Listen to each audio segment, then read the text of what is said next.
Umalma ang kampo ni Anak Pawis Representative Fernando Hicap dahil yan sa pag-aresto sa kanya at 10 niyang kasama sa lungsod ng Tarlac ng Tarlac City Police.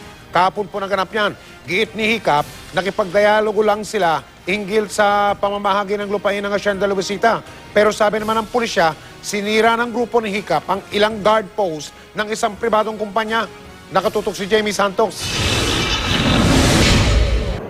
Sumugod at kinalampag ng mga militante ang gate ng Camp Macabulos sa Tarlac City kanina. Galit sila dahil sa umano'y iligal na pag-aresto daw kahapon ng PNP kay Anak Pawis Representative Fernando Hicap at Sister Patricia Fox ng Tanggol Magsasaka at siyam na iba pa. Hindi raw sila aalis hanggat hindi pinapalaya ang kanilang mga kasamahan. Hindi kami aalis habang hindi namin kasama yung mga kasama namin nasa loob sa kasalukuyan. Illegal din daw ang pagpapanatili sa kanila sa kampo ng mga pulis dahil hanggang ngayon wala raw isinasampang reklamo sa kanila. Nagsagawa lamang daw sila ng isang fact-finding mission para matiyak kung naipapamahagi sa mga magsasaka ang lupa ng Hacienda Luisita tulad daw ng utos ng Korte Suprema. Pauwi na nga raw sila ng makasalubong mga tauhan ng Tarlac City PNP sa Barangay Balete sa Hacienda Luisita. Pagpakilala ko, ako si Congressman Hicap. Hindi ako pinakinggan, talagang sa pilitan na dinunggab ako ng mga pulis. Sabi ng Tarlac City PNP, nagpunta ang mga pulis sa lugar matapos makatanggap ng reklamo. Nanira raw ang grupo ng 3 guard post na pagmamayari ng isang pribadong korporasyon.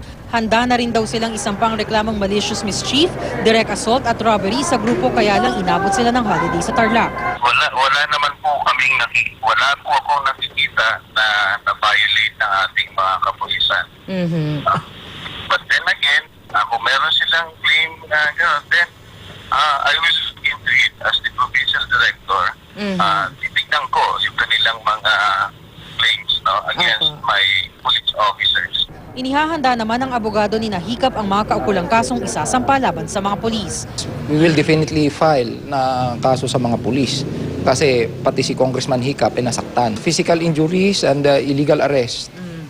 Illegal arrest yung pinaka-basic doon kasi there is no basis for the arrest.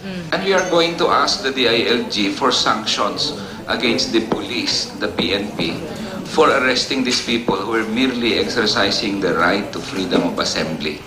Hacienda Luisita ang issue, pwede palang hulihin without any warrant, tapos invitation. Kinundena naman ng kasama ni Hicap sa Makabayan Block ang nangyaring pang-aresto sa kanila. Wala raw basihan ang naging pag-aresto kay Hicap. Dumistansya naman ng Malacanang sa nangyaring gulo sa Hacienda Luisita, pinaubaya na lamang ni Presidential Spokesperson Edwin Lacerda ang issue sa pulisya. Jamie Santos, Nakatutok, 24 Oras. Samantala na inquest na po kanina sa tanggapan ng prosekutor ang siyam na kasama ni Congressman Hicap. At yan ay para sa reklamong malicious mischief at direct assault na isinampa laban sa kanila ng pribadong korporasyon. Bukas naman daw magpapiyansa ang siyam na inireklamo.